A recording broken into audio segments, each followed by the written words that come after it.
अस्सलामुअलैकुम नाज़रीन, उम्मीद करती हूँ आप सब खैरियत से होंगे। आज जो वीडियो मैं आपसे शेयर करने लगी हूँ, इस वीडियो में मैं आपको बताऊँगी कि मेरे साथ बचपन में क्या हुआ था।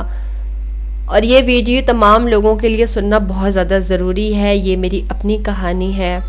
आप लोगों से मैं गुजारिश करूँगी कि आपने वीडियो को एंड तक लाज़मी सुनना है।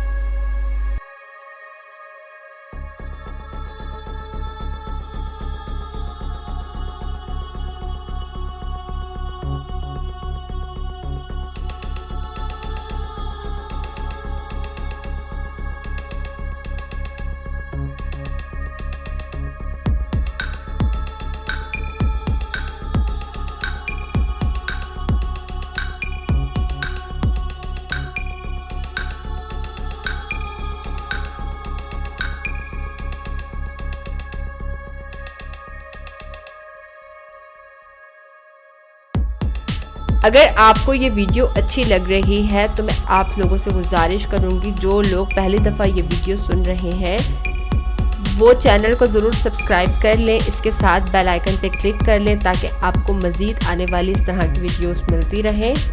और जितना हो सके वीडियो को आगे से आगे शेयर कीजिए।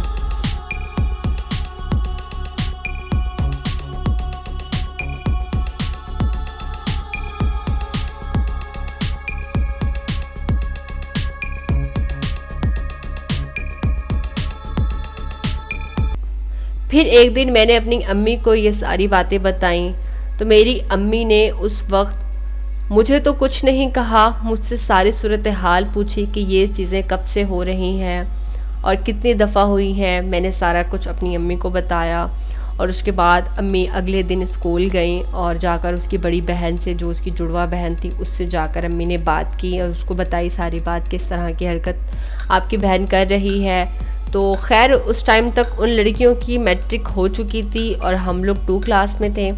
तो मम्मा ने फिर हम लोगों का स्कूल भी वहाँ से चेंज कर लिया और वो लड़कियाँ मैट्रिक करके जा चुकी थीं। तो ये कहानी आप लोगों से शेयर करने का मकसद फहाशी फैलाना बिल्कुल भी नहीं है। आप तमाम वालिदैन से मैं गुजारिश करूँगी कि आप लोग अपने बच्चों पर तवज्जो दिया करें। आपके बच्चे किस तरह की एक्टिविटीज़ कर रहे होते हैं, किस तरह के दोस्तों में उनका उठना बैठना होता है, क्या उनके सीनियर्स उनके साथ कोई हरकत तो नहीं कर रहे होते, जूनियर्स हरकत नहीं कर रहे होते, इसके साथ ही कोई टीचर्स हजरात कोई हरकत तो नहीं कर रहे होते। आप लोग अपने बच्चों को मुकम्मल तौर पर तवज्जो दिया करें। मैं नहीं चाहती कि जो कहानी, जो हादसा मेरे साथ हुआ वो आप लोगों के बच्चों के साथ हो। उम्मीद करती हूँ आपको ये वीडियो बहुत ज़्यादा पसंद आई होगी। कमेंट सेक्शन के ज़रिए ज़रूर अपनी राय का इजहार कीजिएगा कि आपको ये वीडियो कैसी लगी। ख्याल रखिएगा अपना। मिलते हैं फिर नेक्स्ट वीडियो में। अल्लाह हाफिज़।